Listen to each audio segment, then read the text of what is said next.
back to next audios. This is another Scratch tutorial, as you can see, because I am in Scratch, and today we're gonna be learning how to make grid snapping in Scratch. So what I mean by grid snapping is basically a level maker, you can say, but yeah, I'll show you. So what I meant by that is, so first, can't talk, sorry. I have costumes, tile costumes, ground tile, background tile, flag tile, and spikes. So I have this tile and I've named this sprite tiles. So let's get to coding. So what I was trying to tell you is we can make something like a level creator or something. I just click when flag click, switch back to left. When flag click, let us first put a forever loop. Wait until not stop. Okay. So then in the forever loop, I forgot to mention you need the pen extension for this. So what you do is go to extension and click the pen extension, and it will bring you this tab. So we want to erase all over here because we don't want the previous tiles here. Yes. So then we have the forever loop. We have to go to mouse pointer because we want this to go to the mouse pointer. So that works. Then we add an if. If mouse down is stamp. An extension stamp. Then duplicate this instead of the mouse down and stamp. We go to key space pressed, next costume, wait until not key space pressed. Oh, that's sorry, okay, wait until not key space pressed. So now it should work, but not the way we want it. Go full screen. Just randomly places it wherever it is. Space it and change blocks, that's fine, that's working well. Flags, spikes, but it's not like a tile. So what we have to do to that is, it is a little complicated, but I'll try my best to explain it. All we want to do is we have to round it to the closest position on the X and Y. So what we can do is take this, go to X and Y, put that over there. Important thing, very important thing you want to know is this tile, they're all 16 by 16 blocks, and this we'll have to treat it as 16 by 16, or we just lay it on top of each other. But as you can see here, it's 16 by 16. So we want to round off any number. So if we show the X and Y position, we have to round out this X position to the nearest multiple of 16. So how we do that, you ask? We have to first divide the X position of 16, divide the X position by 16.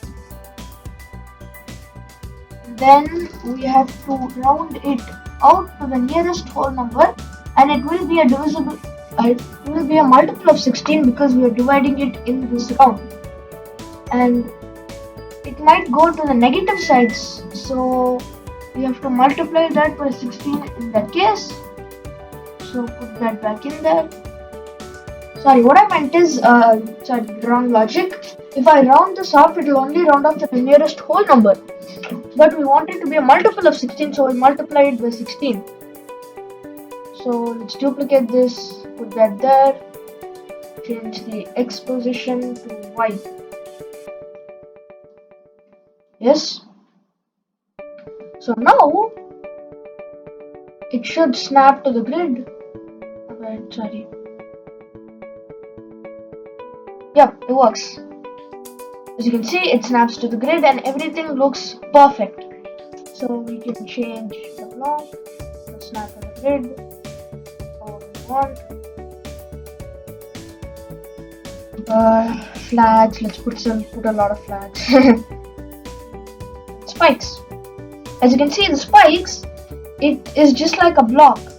It's giving the exact same space as a block, even though it's smaller.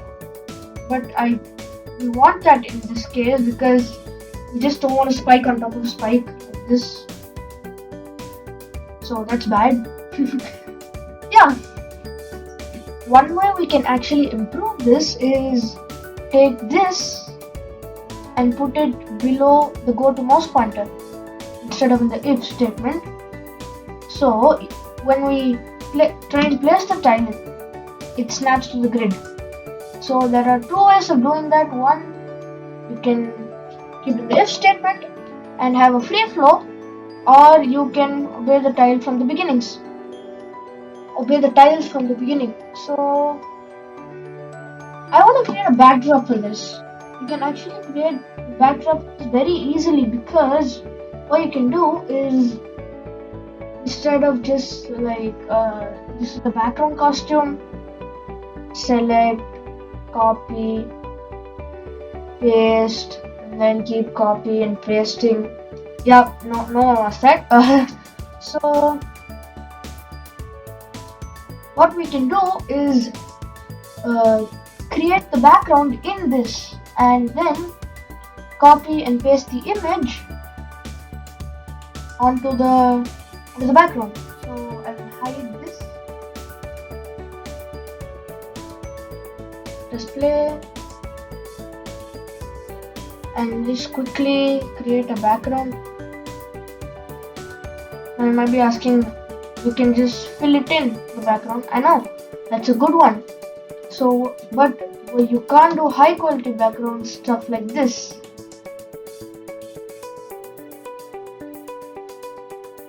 Yeah, this background will look way cooler, trust me.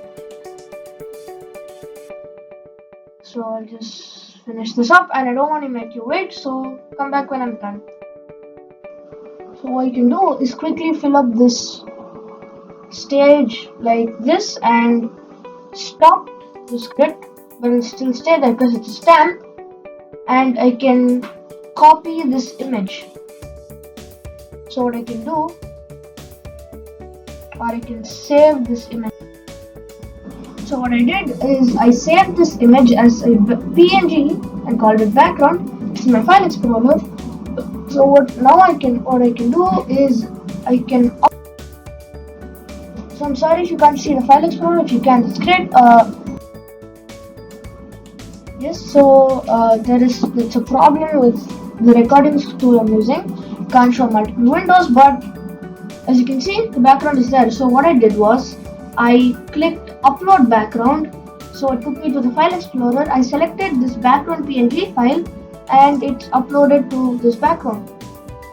So now what I can do is, this is not a tile and you can see it as well. If I change, I can create nice levels, very nice levels. So I can create caves. Yeah, that looks nice. I can add flags on the caves. And I can add spikes too.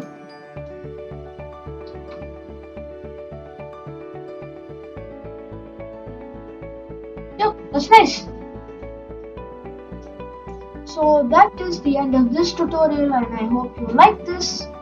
Come back for more very nice Scratch tutorials.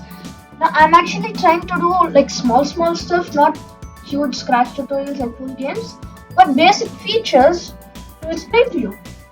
So come back for more Scratch tutorials. Hit that subscribe, like, share, comment, all those stuff. I don't want to ask you again and again. Thank you for watching. Subscribe to Next Studios. Hit that notification button. Bye bye.